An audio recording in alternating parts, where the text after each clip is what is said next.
Kindoki est-ce que Kindoki va dire quelqu'un côté d'occuper Azanan?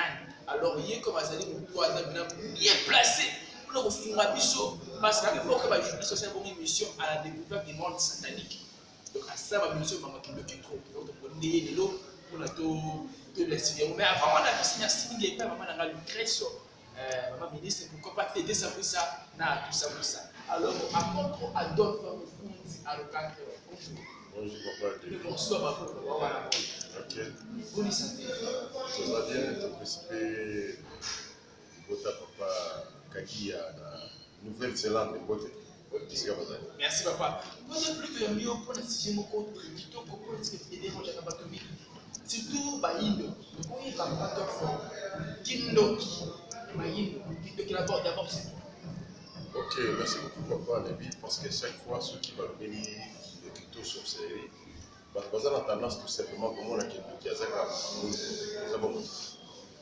Si ezala kailoko ya bato bondo lingaki ezala kombo na français te lokola fumbwa soki oloki fumbwa na français eza te oloki mpe muteke fufu na français on appelle les fufu j'ai mangé les fufu donc eza nango te wana eza babiloko na biso mais oyo eza ya biso te retenez que même na mundele aza na ye la sorcellerie eza puissance moko internationale eza lokale te parce que ça, sorcier, les sorciers supérieurs, donc il est à l'Omaka partout. Mais Kindoki, c'est tout simplement puissance inférieure à la puissance satanique.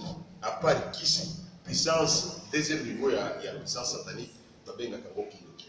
Et ça, puissance, il y a destruction. Donc Kindoki, il y a donc quand on parle de la sorcellerie, tiens à montrer que c'est une puissance destructive.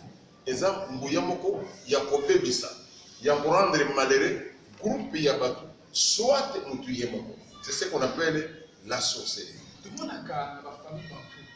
Après ça, tu me dis qu'il y a des gens tout le monde comprend l'héritage,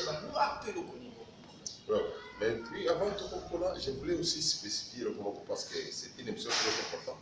Donc, le pays m'a malé, mais malé, donc, na Kindoki, il faut montrer que Kindoki, c'est l'unique puissance pour la chef spirituel international. Ceux qui m'ont abîmé, d'être la même chose de témoigner, Nganaza, Doki international, donc il ne peut jamais avoir un Doki qui est un chef national à Zati. Donc, Doki, chaque groupe, ceux qui, et ça, tout ma groupe, le corps de ma foyer. Donc j'ai compris que ceux qui battent Al-Qaïda se sont inspirés à Kindoki. Kindoki est un noyau autonome.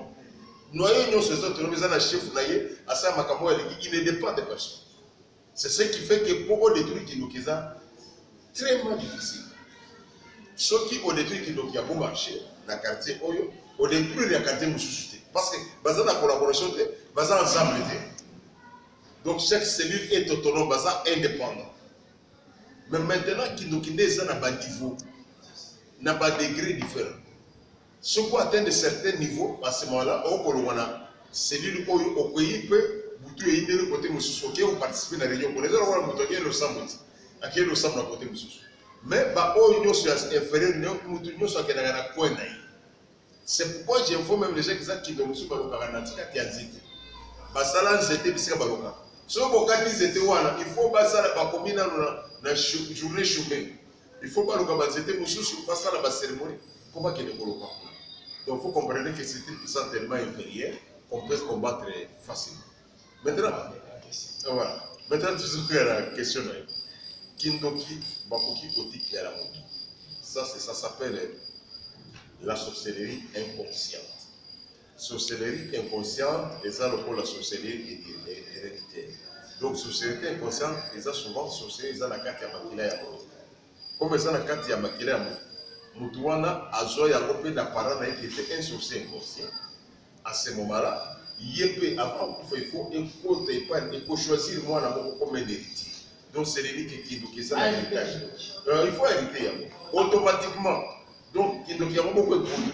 Beaucoup de mettre à 20. Même 15, même 5, qui donc est polymoko. Tant que vous avez Azana na libumu a hérité déjà et le pouvoir. Abimi na yango, akoli na yango, akufi na yango, atiki mpe moninga. Quand tu évoques le mot psychologique qui est là pour le compétir, alors tu passes à la question de qui, mais la vie qui nous les a pour battre la fin. Il n'existe jamais la sorcellerie au côté. Le mot sorcellerie, c'est la destruction. C'est pas ce qu'on vérifie dans ma commune à Kala. Comment on a vers le 11e, 13e siècle en France, et comment le mot qui est devenu maintenant la chasse aux sorciers. Comment on a qui va salir ma belle pour le Canada France. Si on va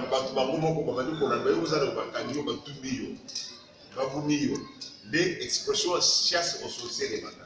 C'est-à-dire que c'était une puissance destructive qui a combattu la mort qui pour la destruction. Mais nuance c'est ça qui est sans qui s'est. Donc beaucoup de fétiches que nous avons, c'est la sorcellerie atténuée. Et ça on le vaccin. Avant d'avoir le vaccin, nous avons les microbes qui existent. Les microbes et comme un vaccin. Donc ce qui est les microbes est comme ici. Donc sans la sorcellerie, les fétiches n'existaient pas. Est-ce qu'il y a une question en plus? Au bien, nous sommes c'est-à-dire, la science, c'est à quoi attaquer. Ou bien, dans la famille, c'est ça qui nous fait facile. Non, l'idée quelque chose qu'on peut recevoir gratuitement dans la puissance satanique. Donc, l'idée quelque chose qu'on peut recevoir facilement, au point qu'il est perfectionné, quand les gens qui font qui font aller sur Kindoki, ils font un moteur de mais actuellement, ce n'est plus le cas. Même dans la quartier, on connaît sur Kindoki facilement. Et ça, la maman me court depuis France. Maman Landrine est pour l'antimako, nous avons ce matin, hier soir. Et le mot, maman Fanny, la femme souriante, maman se sécurité, que ce mot est au pire, ma soeur qui m'a cassé. On ne saura pas plus qu'on a posé. Je pense que les hommes autour de la madame, le problème que Adolphe Moukouz a fait plus d'une vingtaine d'années dans le monde mystique. Je suis des rares personnes où il y a longtemps déjà dans le monde de la carte. Donc je suis né possédé avec une puissance traditionnelle ou ils allaient opérationnelle. Donc on a longtemps déjà dans sa moine on a dit on a déjà dans Ngouya. Ngouya ya Bokoko. Les autres salles qui sont dans ma camozo salle. Mais je prends un exemple. Déjà moi on a mouké. Na mon côté ma moni batumaso qui est ko sala mukila. Odu mukila. Mukila c'est bon. Voilà, bah qui est chasser.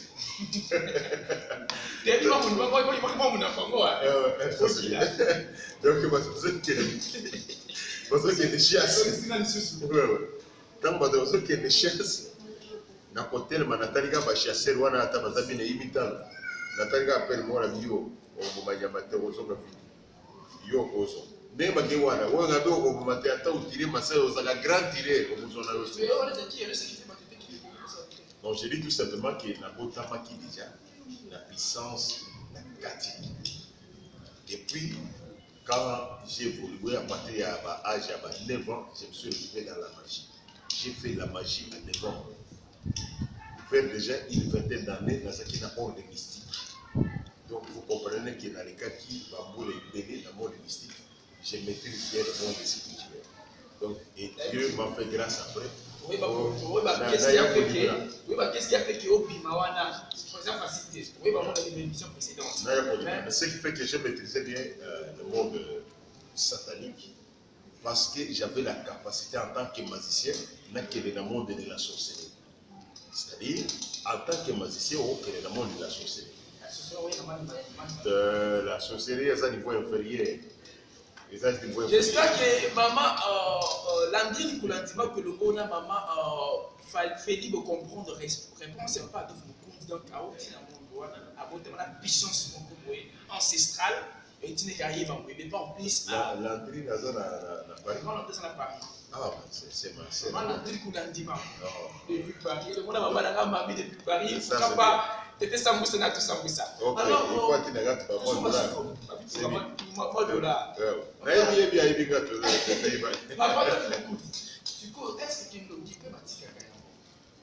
Bon, Kindoki, ce qu'on a la volonté à côté de Kindoki. D'abord, même au sein de l'exorcisme de Kindoki, et Sengeli Kindoki, en demandant le travail. Deuxième possibilité, il faut croiser Moutouko Azan Angouya Makasi pour affaire libérer le Kindoki. Pourquoi?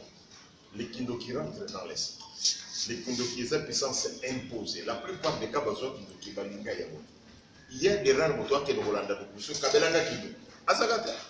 Et ça, on connaît sur le côté à Tata Mossine à l'ami Binzo, on a fait un ballon qui a l'Ozuya. Et ça, on a battu dans le Banaya, ça, qui nous regarde, Kabelanga pour Kabeli Ozuya. Donc, c'est sa puissance d'abord imposée. Comme sa puissance imposée. Et comme on commis esclave de Abatouane, et qu'on sait que tant que vous pouvez s'assembler aux d'abord la volonté. Parce que ce qu'on a la volonté, vous dites, même ceci n'a pas la volonté à voter. Mais qui donc est la facilité, si donc il a croisé dans mon tour à Zanangoya, à Zambembakas, à cause de ce qu'on a toujours parlé de la délivrance forcée. La délivrance forcée, parce que Kindoki, et ça, il fait un abimisi, esprit n'a rien en zone. Donc, et ça, premier pas, il y a un voyage astral dans le monde mystique. C'est-à-dire, et ça, il fait qu'on comprenne comment est-ce qu'on peut détacher l'esprit du corps. À la longue, on comprend la question qui a mati, à ceux qui mangent automobile.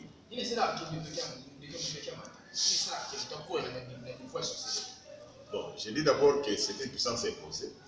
Comme c'est imposé, on t'a imposé ça, on est là pour abattre, puis dans le monde, il est reçoit souvent par terrain.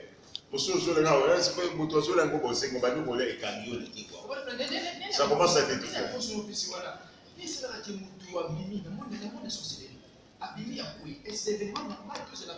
ah ouais, là c'est déjà tout ça, on a niveau de sorcellerie supérieure.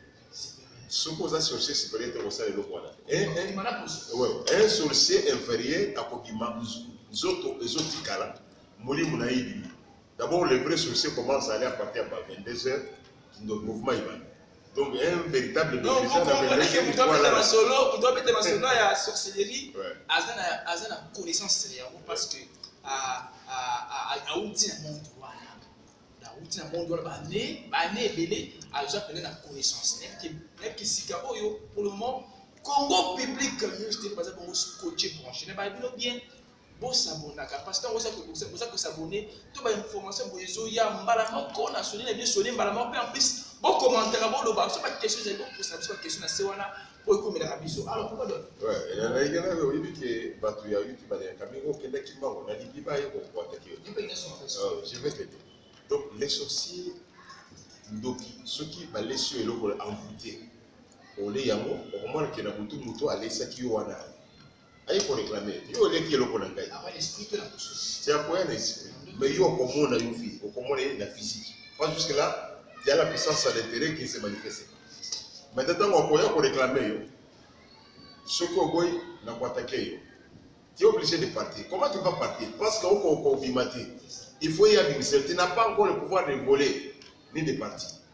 Il y a des moutons comme coach à transporter à Memio. Ok, dans le monde. Ok, boloki. Si ma koloka, on s'en va. Mais pour banda kobima, il faut au sacrifice. Obima yomoko. Parce que chaque service qu'ils font là-bas est lié au sacrifice. Ce qu'on peut si motonayo, ne pas peut ce qu'on ningisa, on a ce qu'on a lingwana, où il faut permettre au pouvoir. Parce que bando qui va jusqu'à 7 mangwana, lingwana pour pouvoir, lingwana pour bina, lingwana pour. Donc chaque lingwana est un potion moto au sacrifice. Ne peut pas se ngouya, il y a posé na bokasi wado.